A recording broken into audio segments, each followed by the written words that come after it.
আপনাদের ভিতরে কয়েকজন কিছু প্রশ্ন করেছেন, প্রশ্ন উত্তরটা দিয়ে দিন।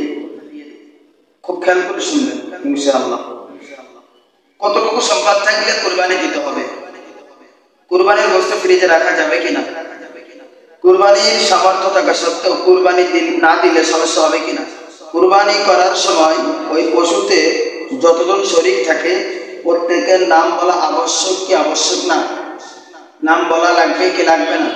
আকিকা না দেওয়া থাকলে কুরবানি দিতে পারবে? যারা কুরবানি দেয় সব আত্মীয়দেরকে যদি কুরবানির গোশত দেওয়া অসুবিধা হবে কিনা? আবার অনেকে না দিলে মাইন্ড করে যে আমাকে দিল না, এই সেই সমস্যা হবে কিনা? তবুও তাদের অনেক গোশত হয়।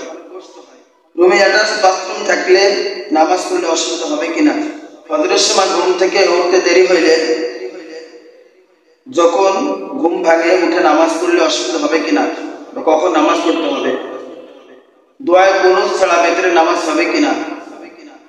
পেঁয়াজ খেয়ে মসজিদে গেলে গুনাহ হবে কিনা? প্রশ্ন উত্তরগুলো শোনেন, খুব খেয়াল করে শুনবেন। 1 নাম্বার, পেঁয়াজ খেয়ে মসজিদে গেলে গুনাহ হবে কিনা?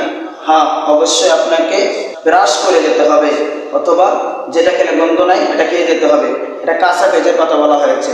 কাঁচা পেঁয়াজ কাঁচা রসুন খেয়ে আমরা মসজিদে যাব না, কারণ মসজিদে ফেরেশতা থাকে এবং মানুষ থাকে, তাদের কি হয়? কষ্ট হয়, এই জন্য আমরা যাব না। ফজরের সময় ঘুম থেকে উঠতে দেরি হয়, যখন ঘুম ভেঙে যাবে তখনই আমরা দ্রুত উঠে কি করে নেব? নামাজ পড়ে নেব। ফ্রেশ হয়ে কি করে নেব? নামাজ পড়ে নেব। দোয়া কুনুত ছাড়া ভেতরে নামাজ হবে কিনা? দোয়া কুনুত পড়তেই হবে। নামাজে দোয়া কুনুত পড়া নামাজের ওয়াজিব 14টার ভিতরে 1 নাম্বার দোয়া কুনুত পড়া। আপনাকে অবশ্যই শিখতে হবে, অন্য কোনো নাই, ব্যবস্থা নাই। আপনি পারেন না কেন? শিখবেন। মোবাইল টিপতে পারেন, অন্য কিছু শিখতে পারেন, কাজ শিখতে পারেন, দোয়া কুনুত শিখতে পারেন না কেন? শিখে নেবেন, কোনো নাই, ছাড় নাই, কোনো ছাড় নাই, অবশ্যই শিখবেন। দোয়া কুনুত ছাড়া নামাজ হবে না, নামাজ অবশ্যই পড়তে হবে।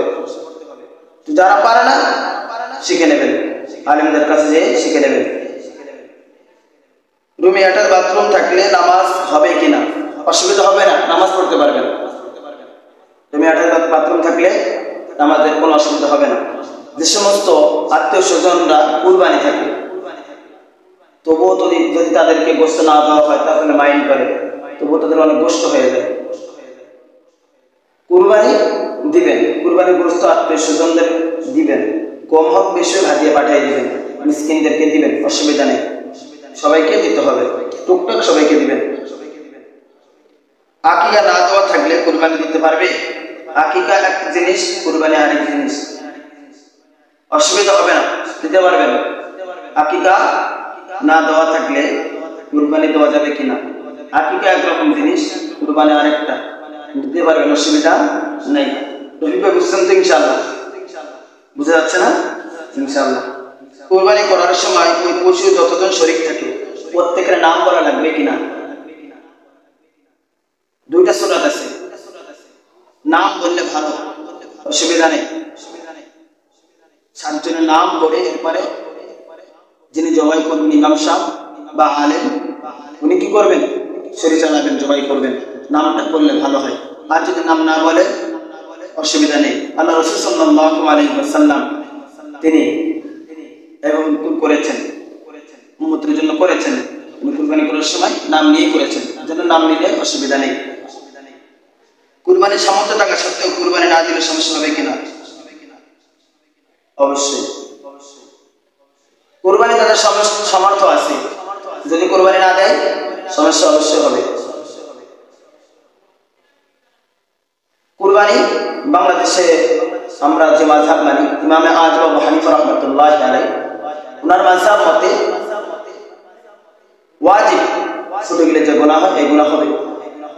আর সৌদি আরবের ইসলামিক স্কলাররা যারা আছেন ওনারা সুন্নাতের সাথে তুলনা করেন, কুরবানি না দিলে সুন্নাত ছাড়া গুনাহ হয়, ওনারা এটা মনে করেন। কুরবানি গোশত ফ্রিজে রাখা যাবে কিনা? এই নিয়ত করে যদি কুরবানি দেন আপনার কুরবানি জায়েজ হবে না, শুধু গোশত খাওয়া হবে। এজন্য এই নিয়ত করব না, রাখা যাবে, অসুবিধা নেই। কতটুকু সম্পদ থাকলে কুরবানি করতে হবে? মনে করেন বর্তমান সময়ে 50 থেকে 60 হাজার টাকা যদি আপনার থাকে, তাহলে আপনার উপর কুরবানি দিতে হবে, আপনি কুরবানি দেবেন।